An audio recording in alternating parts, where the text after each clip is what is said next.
Today we are making chicken wings. I'm going to show you how to make them so the skin is crispy and crunchy, but the meat is still juicy. We're going to try to avoid any sloppy or rubbery skin like so many bars and restaurants make them.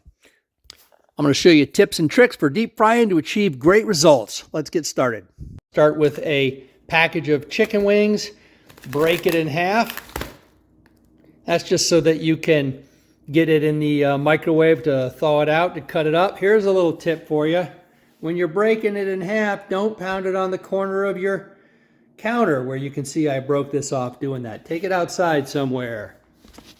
Whip those up enough that you can break them apart and cut them down. Hey, if they're already thawed, you don't have to do this part. Heating up some oil while you thaw those chicken wings. My favorite way to do deep frying is with the 14-inch wok. I got all sorts of deep fryers and electric ones and all. They're a pain to clean. It's not worth the effort. What I like about this is I can fill this up with a good quantity of oil, so I got good thermal mass, but it's wide enough that it doesn't spatter all out, all over, and make me have to clean my stove up, all right? The wide lip is key. Deep frying, having enough oil so that you have good thermal mass so that it's up around 350 degrees, but when you put in your chicken wings or cold stuff, it doesn't drop the temperature down too low. So I want to use at least a quart. Here's a quart here. Usually, actually, if I'm doing a lot of stuff, I'll bring it up to 1.5 quarts or so. Get yourself one of these long candy or deep frying thermometers and stick it in there. That's important so that you can get up to 350 degrees and maintain that. You actually want to get your oil heated up to like 400, maybe even more when you first put everything in, because the instant all the steam comes off, the oil temperature will drop. And if you don't know what you're doing and you overload it, you'll get the temperature dropping down to 250. Now it's just sitting there soaking in oil and not actually cooking. It'll get all greasy. Safety note, this kind of cutting is extremely dangerous. People cut, they hold it out there with their fingers out like this, and they're pushing down hard enough to get through joints. It's enough to cut your finger off. It is absolutely critical when you're cutting things like this down through meat that you don't be holding your fingers out like this. Start from the very first one and think about tucking your fingers under so that you're never having them sticking out and the knife rests against your knuckles. When you cut up chicken wings, it's real simple. The joint is further up this way than you think. Okay, so all you're going to do is take the frozen one. Look where I go, right here. Just go straight through it. It cuts right through. All right, and on this one, it's the same sort of a deal. It's right there. All right, you just got to get used to where it is. You'll find it really quick. I take these two, I'm going to put them in a microwavable bowl. I save these ends to make stock. Let's talk about the number one problem with chicken wings. They get too hard and overcooked if you cook them frozen or completely raw like this until the skin is crispy. There's so much water in here that the temperature of the oil will drop down 200, 250 degrees, and then if you just leave them in there, by the time the oil temperature comes back up, it gradually comes up as all the water evaporates out from this. You got to take the chicken wings back out. If your oil temperature drops down below 300 or so, let the oil heat back up, and then put them back in to keep it crispy.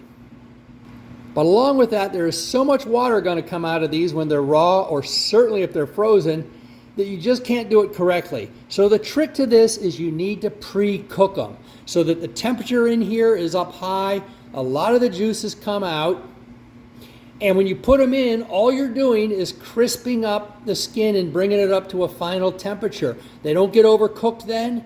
You can put it in hot oil, the temperature doesn't drop, and the skin crisps up. And I do that by microwaving these chicken wings until they're almost cooked.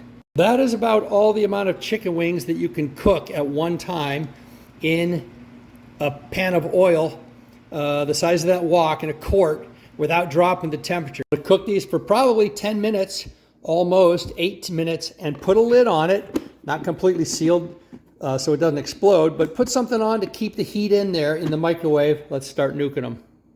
Okay, it's been about 5 minutes. Let's take the lid off. You can see the steam all coming out. You can see it's mostly cooked. Look at all that liquid. That all would cool immediately your oil temperature. Everything's mostly cooked. The temperature's up. Now they're up high enough that they will fry properly. They'll be nice and soft on the inside and crispy on the outside and keep the temperature up. That is the key to good chicken wings.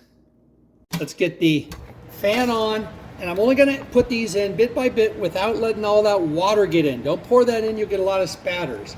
So I'm gonna pull it off, make sure it's drained, and I'll put that in just a bit at a time. Okay? The more liquid you get in there, the more at once, the more spatter. So these are going to cook for 5 or 6 minutes. So just put them in a few at a time there to keep your spatter down. It's a little safety thing for you.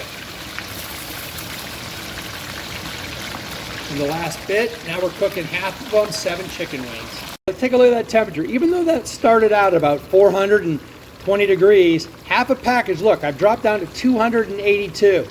All right, so most of the moisture has been taken off. Watch what I do now. Take those out right now, drain them a little bit, and let the oil heat back up, okay? You'll notice I'm using 2 gauges. That one that I can look at all the time, and another one. Why? Because these ones are notoriously terrible for calibration. And so what I do is I use an accurate digital thermometer to get up to where I want. There we go, 350, and now I look down here and that's reading 430. So I'm 70 to 80 degrees off on that, now I know. All right, I got it heated back up again to 390 degrees. Taking the chicken wings off, they should foam less because the surface moisture has been disappeared. But what's happened in this rest period is moisture from the inside of the skin is worked to the outside, all right? By doing this double fry method, you make them a lot more crispy. They do the same things with French fries. Now I test it after the second batch, and 363, all right? So you see how now it's able to maintain its temperature without dropping as hugely as it did before? That's the double fry method. Doesn't take much extra time. In fact, it's much quicker than if you just let it sit here and cook the entire time to bring the temperature back up with the chicken wings in there. Now that's only been about 2 to 3 minutes of cooking on the chicken wings total. And they were already mostly cooked. The temperature of the internal of the chicken has reached above 160 Fahrenheit. So it's had log 7 pathogen lethality. It's properly cooked according to the USDA. But look, 2-3 minutes, I'm already getting crispy. If we just cooked it all at once, this would take 15 minutes, maybe more, to get the temperature back up with all the water being driven out to reach this crispy goldenness. Now I've got crispy chicken wings, but not overcooked in the center, but fully cooked and safe. Okay, that's the crispiness I like. They're done. Might be a little bit crispier than some people prefer. I'm going to drain the oil off and put it in my pan for tossing. Okay, there it is again. That was a total of about 4 minutes of cooking on that second cook. Everyone's got their favorite sauce or coating on chicken wings. Chicken wing places have 20 or 30 varieties. You can make yourself some sort of a liquid sauce out of your favorite, either Frank's Red Hot sauce, the authentic stuff, or this is a Mexican one. But what I recommend doing is serving the sauce on the side. They get soggy and lose their awesomeness if you let them sit for 5 or 10 minutes waiting for people. But if you leave them dry, serve the sauce on the side for people to dip. Everybody has their choice. They're not forced to eat the sauce. They can dip them in the blue cheese or ranch or whatever. And so I like just a little rub on them, sauce on the side. And here's the rub that I like to put on them. I got a little salt mixture that I blended with coriander. It's a great flavor, all right? I put in about 1/3 of a teaspoon.